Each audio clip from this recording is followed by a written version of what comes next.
Welcome to only IAS. स्वागत है आप सभी लोगों का प्रीलिम बूस्टर न्यूज डिस्कशन में।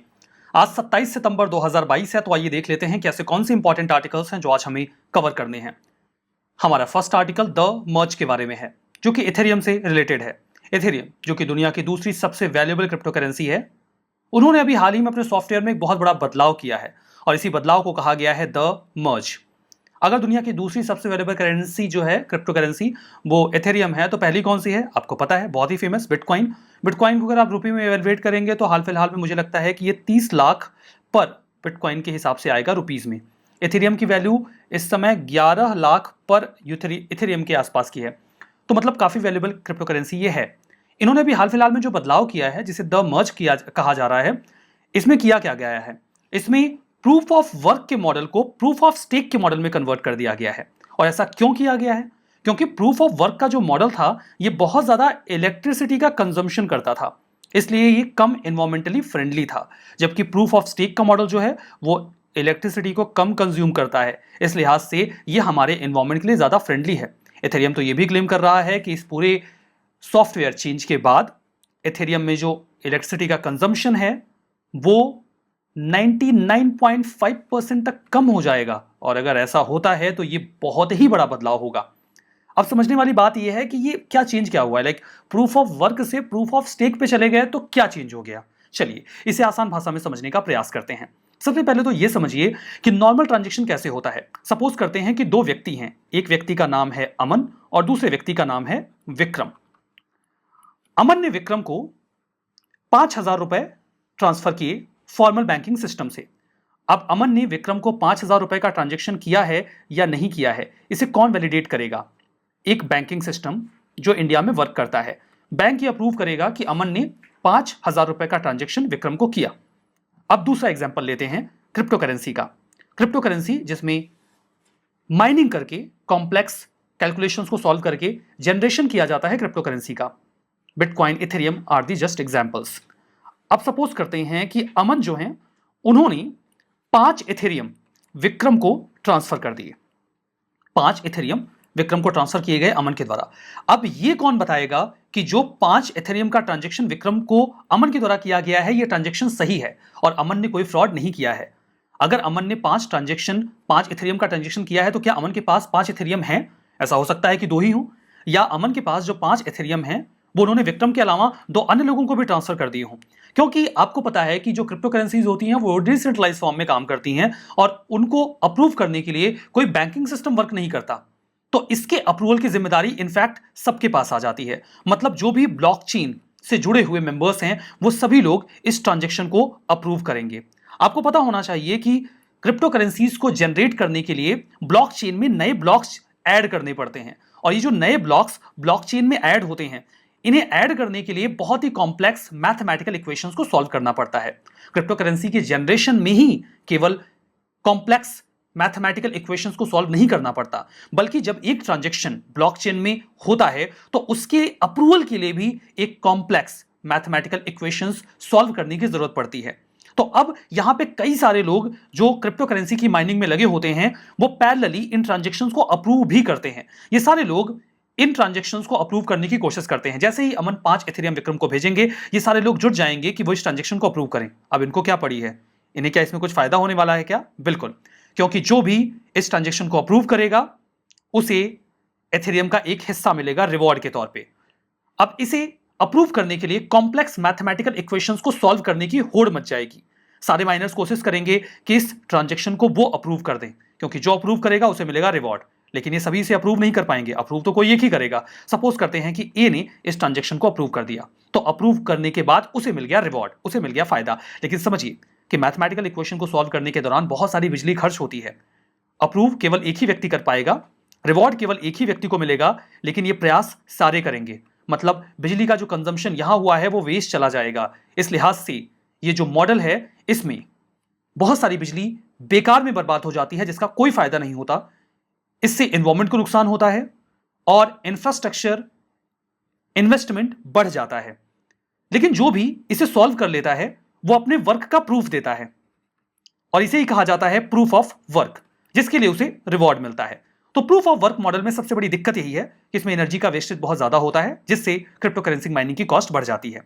वहीं जो दूसरा मॉडल है, अगर हम उस पर बात करें, जिसे हम कहते हैं प्रूफ ऑफ स्टेक, इसमें आखिर हमें आवश्यकता क्यों है कि सारे के सारे लोग ये अप्रूव करने की कोशिश करेंगे? हम किसी एक को ये काम सौंप देते हैं ना कि आप जो ट्रांजेक्शन अमन और विक्रम के बीच हो रहा है, आप इसको अप्रूव कर दीजिए, और ऐसे व्यक्ति को हम कह देते हैं वैलिडेटर। तो जो वैलिडेटर है, अगर उसको ये जिम्मेदारी मिल गई कि आप ट्रांजेक्शन को अप्रूव करिए मैथमेटिकल इक्वेशन को सॉल्व करके, तो ऐसी पूरी संभावना है कि ये फ्रॉड कर जाएं या गलत इक्वेशन सॉल्व कर लें, गलत तरीके से ट्रांजेक्शन को अप्रूव कर दें, तो कोई पनिशमेंट का प्रावधान होना चाहिए। रिवॉर्ड तो आपको मिलेगा, लेकिन आपको कुछ चीज स्टेक पे लगानी होगी। अगर आपने काम सही से नहीं किया तो आपको पनिशमेंट कैसे दी जाए? जो स्टेक पर आप लगाएंगे वो जब्त कर लिया जाएगा। स्टेक पर क्या लगा सकते हैं? इथेरियम की बात चल रही है तो इथेरियम स्टेक पे लगा दीजिए। जो वैलिडेटर बनना चाहता है उसके पास कम से कम 32 इथेरियम होने चाहिए। एक इथेरियम 11 लाख का है, मतलब ये करोड़ों की बात होगी। अगर आपने सही ट्रांजेक्शन अप्रूव नहीं किया तो आपको इतने इथेरियम्स वापस नहीं मिलेंगे, ये जब्त कर लिए जाएंगे। बाकी सब लोग ये देखते रहेंगे कि आपने जो वैलिडेशन किया है वो सही है या नहीं है। आप अगर वैलिडेटर बनना चाहते हैं तो आप अपने इथेरियम स्टेक पर लगाइए। जो जितने ज्यादा इथेरियम स्टेक पर लगाएगा उसके वैलिडेटर बनने की संभावना उतनी ज्यादा होगी। अब यहां पर सभी लोग ट्रांजेक्शन को वैलिडेट करने की कोशिश नहीं करेंगे, कोई एक वैलिडेटर ऐसा करेगा। इस केस में जो इतना सारा इंफ्रा या बिजली की आवश्यकता पड़ती है वो नहीं पड़ेगी, इसलिए ये एनवायरमेंटल फ्रेंडली होगा, कम बिजली का कंजम्पशन होगा और कम इंफ्रास्ट्रक्चर रिक्वायर्ड होगा। तो आपने समझ लिया कि हाल फिलहाल में द मर्ज में क्या हुआ है। प्रूफ ऑफ वर्क के मॉडल को प्रूफ ऑफ स्टेक के मॉडल पे चेंज कर दिया गया है, कन्वर्ट कर दिया गया है। ये कैसे वर्क करेगा वही बात यहां पे अगेन बताई गई है। ये डिसेंट्रलाइज्ड क्रिप्टो करेंसी है, कोई इंस्टीट्यूशन नहीं है जो इसे अप्रूव करे, तो माइनर्स इसको अप्रूव करते हैं। माइनर्स अप्रूव करने के लिए जो मैकेनिज्म ऑप्ट करते हैं उसे proof of work consensus mechanism कहा जाता है, जिसमें कॉम्प्लेक्स मैथमेटिकल पजल सॉल्व किए जाते हैं, कटिंग एज कंप्यूटर हार्डवेयर की रिक्वायरमेंट होती है और मैसिव इंफ्रास्ट्रक्चर चाहिए होता है। इसके लिए हमें चाहिए होते हैं जाइजेंटिक माइनिंग फार्म्स, जो ऊपर से देखने में आपको ऐसे दिखेंगे। बहुत बड़ा इंफ्रा बनाया जाता है, स्ट्रॉन्ग कंप्यूटर्स लगाए जाते हैं जो ये पजल्स सॉल्व कर सकें। अगर आप इन्हें अंदर से जाके देखेंगे तो मशीन्स का ऐसा सिस्टम आपको देखने को मिलेगा जो लगातार काम करता रहता है माइनिंग के लिए और इन पजल्स को सॉल्व करके ट्रांजैक्शंस को अप्रूव करने के लिए और रिवार्ड्स गेन करने के लिए। इसकी आवश्यकता नहीं पड़ेगी अगर हम प्रूफ ऑफ स्टेक के मॉडल पे चले जाएं तो। क्रिप्टो फार्म्स की ये जो पूरी लीक है, हमें इसकी जरूरत अब नहीं पड़ेगी। एनर्जी पजल्स जो सॉल्व किए जाते हैं इन माइनिंग फार्म्स में, इन्हें क्रिटिसाइज इसी बेसिस पे किया जाता है क्योंकि बहुत ज्यादा इलेक्ट्रिसिटी कंज्यूम करते हैं, तो बहुत ज्यादा माइनिंग भी की जाती है, इलेक्ट्रिसिटी का कंजम्पशन बढ़ता जाता है, पोल्यूशन भी बढ़ता है। एक दिन में बिटकॉइन की अगर हम बात करें तो उसे माइन करने के लिए जितनी बिजली खर्च की जाती है वो एक साल में जो बांग्लादेश बिजली खर्च करता है उसके इक्विवेलेंट होती है। आप समझ सकते हैं कि इससे एनवायरमेंट का कितना ज्यादा पोल्यूशन हो रहा है। नया चेंज जो मर्ज में आ रहा है वो प्रूफ ऑफ स्टेक पर है। वही बात कि आपको कुछ स्टेक पे लगाना है और आप बन जाएंगे वैलिडेटर। वैलिडेटर रैंडमली बनेंगे इसके बेसिस पर कि किसने क्या स्टेक पर लगाया है। आप अपने कॉइन स्टेक पर लगाएंगे तो इससे हमें फायदा हो जाएगा। इसके माध्यम से जो माइनर्स का पूरा एक चेन है वो हम रिप्लेस कर देंगे। कम से कम आप माइनिंग करिए, नए कॉइन्स को जनरेट करने के लिए वैलिडेशन में सभी लोगों का रोल नहीं होगा। क्रिप्टो करेंसीज में प्रूफ ऑफ स्टेक का मॉडल कार्डानो और बिनांसे कॉइन और सोलाना जैसी जो क्रिप्टो करेंसीज हैं वो पहले से ही इस्तेमाल कर रहे हैं। इथेरियम बिटकॉइन जैसा ही एक क्रिप्टो करेंसी है जो ब्लॉकचेन टेक्नोलॉजी पे वर्क करता है। बिटकॉइन जैसे ही ये डिजिटल मनी है जो कि डेटा फ्रेंडली सर्विसेज प्रोवाइड करवाता है सभी लोगों को। उम्मीद करते हैं ये आर्टिकल आपने समझ लिया। हमारा नेक्स्ट आर्टिकल मैनकैडिंग के बारे में है। दीप्ति शर्मा का ये मामला तो अभी तक आपके संज्ञान में आ गया होगा, जहां पर दीप्ति शर्मा जी ने इंग्लैंड के चार्ली डीन को मैनकैडिंग के थ्रू रन आउट कर दिया। ये लास्ट विकेट था और ऐसा लग रहा था कि इंग्लैंड जीत जाएगा, लेकिन वो हार गए। उनके हारने के बाद मैनकैडिंग के इस इंसिडेंट को काफी क्रिटिसाइज किया गया। दीप्ति शर्मा जी को भी क्रिटिसाइज किया गया कि स्पिरिट ऑफ गेम के खिलाफ है। तो क्या ये रूल के भी खिलाफ है? बिल्कुल नहीं। रूल बुक के हिसाब से मैनकैडिंग के थ्रू रन आउट किया जा सकता है। कई सारे लोग दीप्ति शर्मा जी को क्रिटिसाइज कर रहे हैं, तो कुछ लोग इसे लगान में किए गए रन आउट का बदला भी बता रहे हैं। खैर, मैनकैडिंग में अगर जो रनर है वो पहले ही दौड़ जाता है तो एक अनफेयर एडवांटेज ले लेता है, वो पहले ही क्रीज पे पहुंच जाएगा, रन आउट से बच जाएगा। ये भी तो गलत है। इसीलिए पहले जहां पर इसे अनफेयर माना जाता था मैनकैडिंग को, उसे अप्रूव कर दिया गया रूल बुक के थ्रू।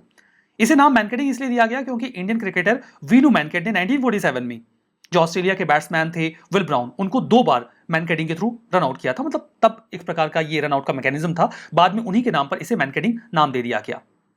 मेरिलबॉर्न क्रिकेट क्लब यानी कि एमसीसी, जो क्रिकेट लॉज का कस्टोडियन है, जो ये कानून बनाते हैं, उन्होंने इसे एक अप्रूव लॉ के तौर पे एक्सेप्ट किया है। पहले ये लॉ 41 में आता था, मतलब इसे अनफेयर प्ले माना जाता था, लेकिन बाद में इसे लॉ 38 में डाल दिया गया। मतलब ये एक नॉर्मल रन आउट की तरह ही कंसीडर किया जाएगा।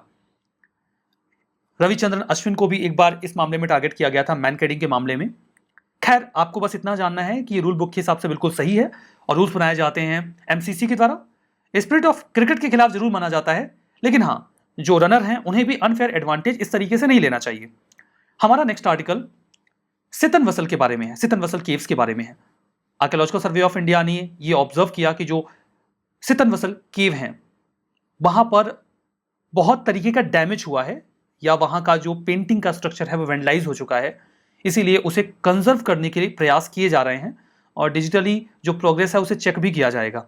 ये फ्लोर जहां पर पहले बहुत खूबसूरत पॉन्ड की पेंटिंग हुआ करती थी, आज वो बहुत ही जीर्ण शीर्ण अवस्था में उपस्थित है।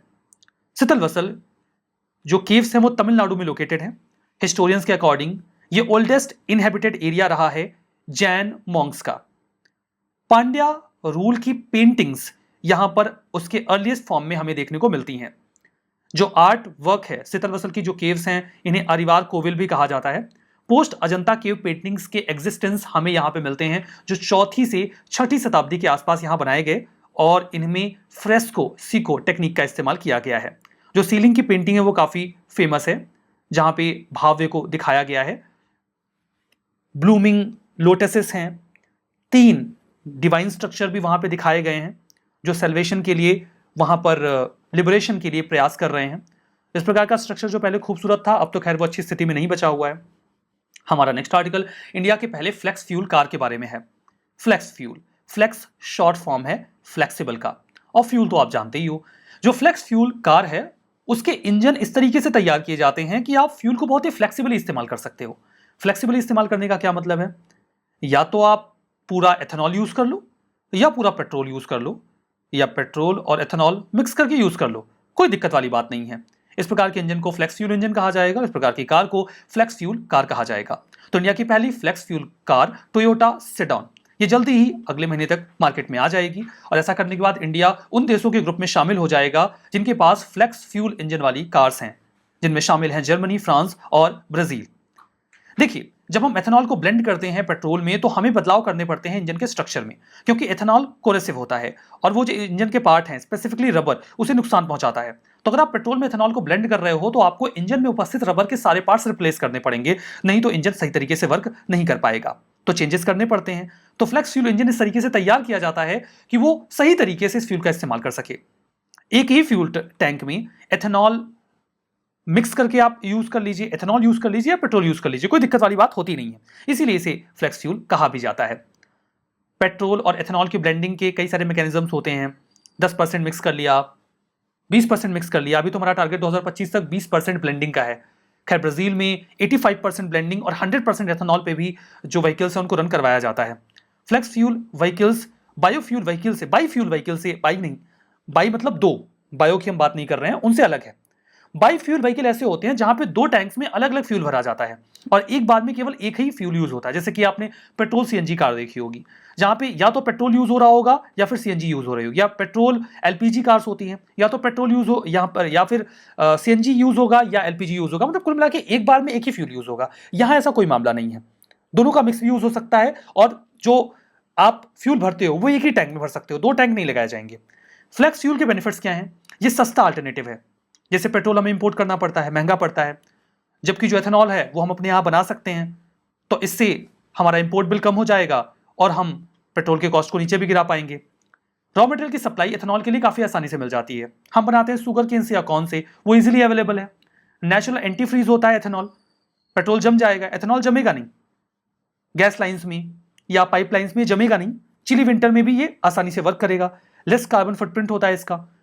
गैसोलीन की तुलना में ये कम एमिशन करता है, lower green house gases emit करता है। कार्सिनोजीन बेंजीन जो पेट्रोलियम ऑयल से निकलता है उसकी तुलना में जो एथेनॉल है उससे कम निकलता है। ये वाटर सोल्यूबल है, नॉन टॉक्सिक है और बायोडिग्रेडेबल भी है।